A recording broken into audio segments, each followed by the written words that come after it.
बेटा तू बच्चों का नाश्ता बना दे, इतने में इन्हें तैयार कर देता हूँ। फिर तू बस्सल का लंच लगा दिया करो, मैं इन्हें बस तक छोड़ आऊँगा। नरेश जी ने अपनी बहू दिव्या से बोला। नहीं नहीं पापा जी, मैं कर लूँगी, आप बैठिए, मैं बस अभी आपकी चाय बनाती हूँ। दिव्या बोली। अरे बेटा बन जाएगी चाय, मुझे कौन सा अभी कहीं जाना है, तू पहले इन सब कामों से फ्री हो, तब तक मैं इन शैतानों को रेडी करता हूँ। नरेश जी हंसते हुए बोले। दिव्या हैरान थी, जो पापा जी माँ के रहने पर एक गिलास पानी खुद नहीं लेते थे, आज उनके जाने के 15 दिन बाद ही उसकी हर काम में मदद कर रहे हैं। असल में दिव्या के परिवार में दिव्या के पति, सास ससुर और 2 बच्चे, 6 साल का काव्य और 3 साल की आव्या थी। जब से दिव्या शादी होकर आई, उसकी सास ने उसे बेटी की तरह रखा, घर के कामों में सहयोग दिया। यूं तो दिव्या के ससुर नरेश जी बहुत प्यार करते थे उसे, पर उसने कभी अपने ससुर को खुद से कोई काम करते नहीं देखा। अभी 15 दिन पहले दिव्या की सास का अचानक हृदय गति रुकने से देहांत हो गया था। तब बच्चों की छुट्टियां थीं और दिव्या के पति बत्सल ने अवकाश लिया था। आज सभी वापस से जा रहे थे, क्योंकि बत्सल का ऑफिस दूर था तो उसे जल्दी निकलना पड़ता था, और नरेश जी रिटायर हो चुके थे तो घर में ही रहते थे। लाओ बेटो बच्चों का दूध दो, नरेश जी बच्चों को तैयार करके बोले। बच्चों का दूध और टिफिन दे दिव्या बत्सल का खाना पैक करने लगी, साथ साथ नाश्ता भी तैयार कर रही थी और एक गैस पर चाय चढ़ा दी उसने। लो बत्सल तुम्हारा नाश्ता। पापा जी आपकी चाय, आप नाश्ता तो अभी देर से करोगे। दिव्या बोली। दे ही दे बेटा, तुम्हारा भी काम निपटे, वरना दोबारा रसोई चढ़ानी पड़ेगी।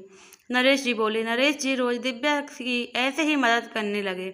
दिव्या को कभी कभी बुरा भी लगता और वो मना करती, पर वो प्यार से उसे कहते, कोई बात नहीं बेटा, सुनो आप पापा जी से बात करो ना, कोई बात है जो उन्हें परेशान कर रही है। एक रात दिव्या बत्सल से बोली। क्यों, कुछ हुआ क्या? पापा ने कुछ कहा तुम्हें? बत्सल बोला। नहीं, पर जो इंसान एक गिलास पानी भी नहीं लेता था खुद से, वो मेरे साथ इतने काम कराए, कुछ गड़बड़ है। दिव्या बोली। अरे तुम्हें कोई परेशानी हो तो तुम खुद पूछ लो ना।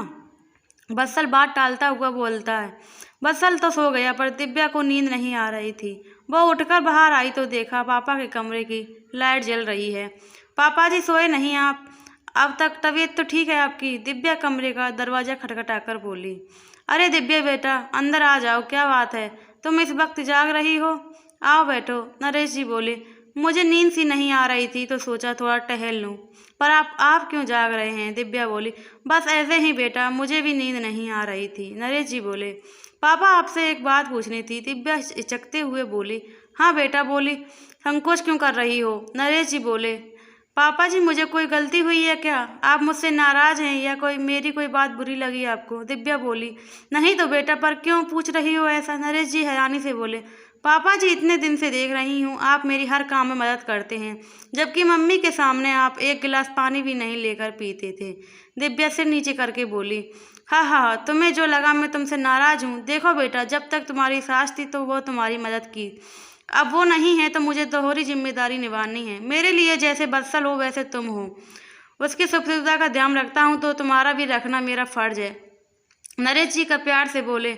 पापा जी दिव्या की आंखों में आंसू भरकर केवल इतना बोली। हाँ बेटा, अब माँ और बाप दोनों की जिम्मेदारी मुझे ही उठानी है। तुम्हें सुबह इतने काम होते हैं, बत्सल भी मदद नहीं कर पाता, तो मेरा फर्ज है कि मैं अपनी बेटी की थोड़ी सी मदद कर दूं, उसकी कुछ परेशानी तो हल कर सकूं। समझी बुद्धू, मैं नाराज नहीं हूं तुमसे। नरेश जी प्यार से दिव्या का सिर पर हाथ फेरते हुए बोले। दिव्या अपने ससुर के गले लग गई। आज ससुर में अपने मृत पिता नजर आ रहे थे। सच में पिता पिता ही होता है, फिर चाहे ससुर हो या ससुर के रूप में क्यों न हो।